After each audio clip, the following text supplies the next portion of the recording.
Hello everyone, welcome to my channel. Today I have some Reddit stories for you all, and I'm excited to get into it. Story number 1. Am I the a-hole for having a baby with my best friend? I, 26 female, have a best friend, male 26. He's gay and married to his partner. I have a husband. We chose not to have kids. My friend and his partner decided to have a baby. My best friend is going to be the donor.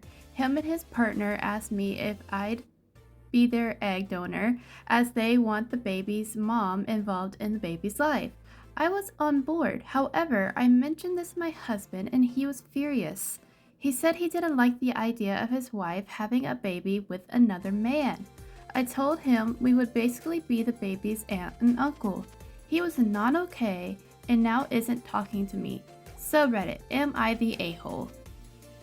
As long as she hasn't already gone and done it yet, I don't think she's the a-hole. However, when it comes to babies and something as intimate as that, doesn't matter with who, I feel like she should definitely have a conversation with her husband before doing everything and going through with the process. That's just my opinion, honestly. A baby isn't just something you can just have and then hand over and be perfectly fine and happy at the end of the day. I mean, sometimes people can do that, but most people it's not as easy as it sounds. I don't think she's an a-hole for wanting to do it, but definitely need to have a conversation with her husband. Let me know what you guys think about this story down in the comments. Story number 2. Am I the a-hole for refusing to be the bigger person and apologizing to my sister-in-law's husband?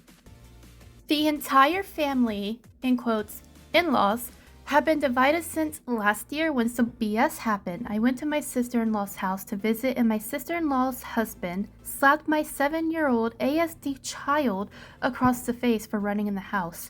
It wasn't overly hard, but I don't think that matters. Obviously, no running in the house is a set rule, but where my child is on the spectrum, he needs frequent reminders. He skip runs when stimming. We haven't been at the house for 15 minutes at most when this happened. My sister-in-law's husband gave no warning or reminder. It happened so quick I didn't even have a chance to speak to my kid myself. He just walked up and slapped my son in the face and yelled no running in the house. I immediately called the cops, and when they were at the house I called my husband who left work to come with us. My sister-in-law's husband basically ran indoors with his tail between his legs the second my husband showed up. My husband and I fought about this for months, trying to get my sister-in-law's husband charged, but ultimately the courthouse did nothing and neither did the cops. He got away with it. Since this happened, half the family has stopped visiting my sister-in-law at all. This is a huge deal because my sister-in-law throws multiple family functions a year. Family is huge to her, but they basically told her that since she stood by her husband and defended her husband on this, they wanted nothing to do with her. Guilty by association, basically. We also went no contact with her and her husband, but given police reports, it's being on both sister-in-law and her husband background reports. While the investigation and court hearings were open, they were both fired from their jobs. Sister-in-law was a caseworker, her husband was an assistant principal. My sister-in-law apparently started working in retail at minimum wage, and her husband hasn't worked since because he's too depressed. Well, in more recent months, we have been contacted by a few family members asking us to forgive and forget so that family life can pick up as usual. I outright refuse. I never told anyone they had to stop associating with these people. They did it on their own. But sister-in-law and her husband also have these people convinced that my son ran into this man's hand and that he didn't slap him at all, and they lost their jobs and livelihood because I dramatically twisted the story.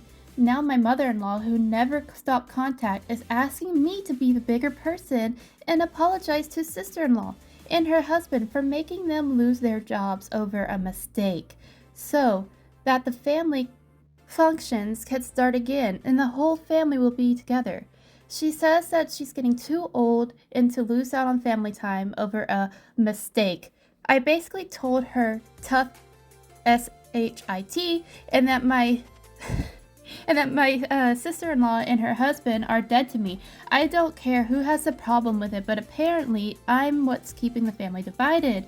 Because a good portion of the family says they will only forgive when I do. Am I the a-hole? Oh, this is a deep one for me. Starting off, that man should have never laid a hand on that kid. It's not his kid. He shouldn't have even thought of it. It's quite literally, you know, the word. Starts with an A and ends with an E. Now, is calling the cops like a little too much? I don't know. It depends on how bad the situation is right then and there. She didn't really give much details to what happened during the exact moment, except for that he hit the child. Either way, he shouldn't have laid a hand on this kid. And the fact that he was an assistant principal around other children, Another thing, you don't have to forgive family just because they're family.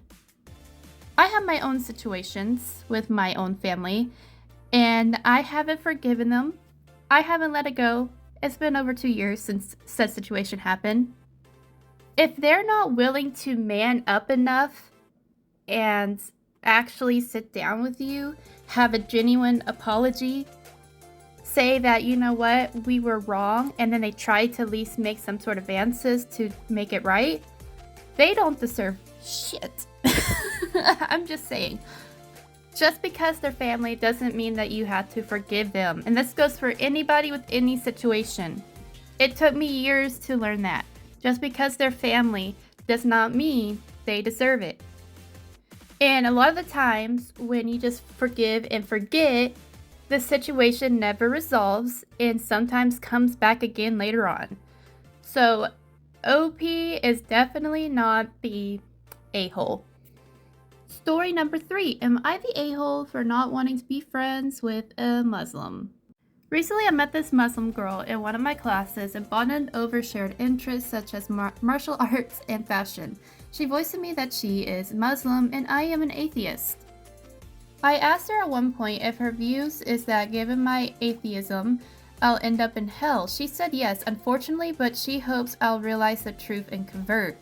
I found this odd and uncomfortable, and honestly didn't want to be friends with somebody that thought I would end up in hell, hence I distanced myself from her.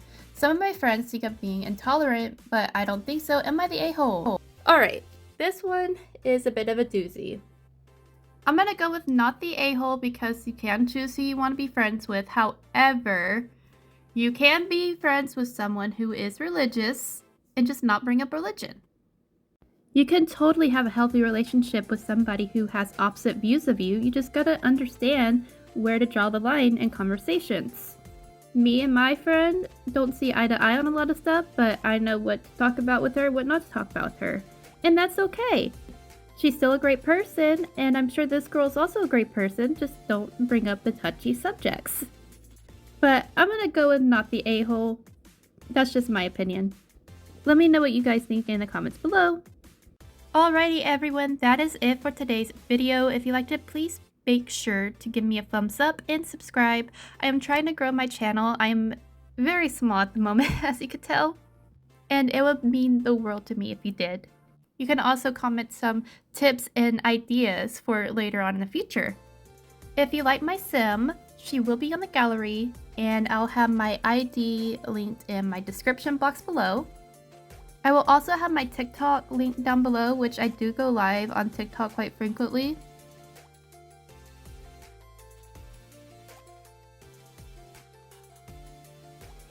I play a multitude of games, so it's literally, I could be playing anything. I really like doing these Reddit stories. I also really like listening to other people on YouTube talk about them. I love how everybody's opinion's different, and I just like hearing people's stories. It makes me feel better about my life in some cases. I honestly used to be kind of scared of using Reddit because I always heard of these crazy stories happening over there, like people getting found and terrible things happening to them. So I was really scared about using Reddit, but I'm not so much anymore. So if you can relate to me on that, let me know. I'm still very new to using Reddit. If there are other Reddit communities you want me to look into, make sure to let me know about it because I would be more than happy to look into it.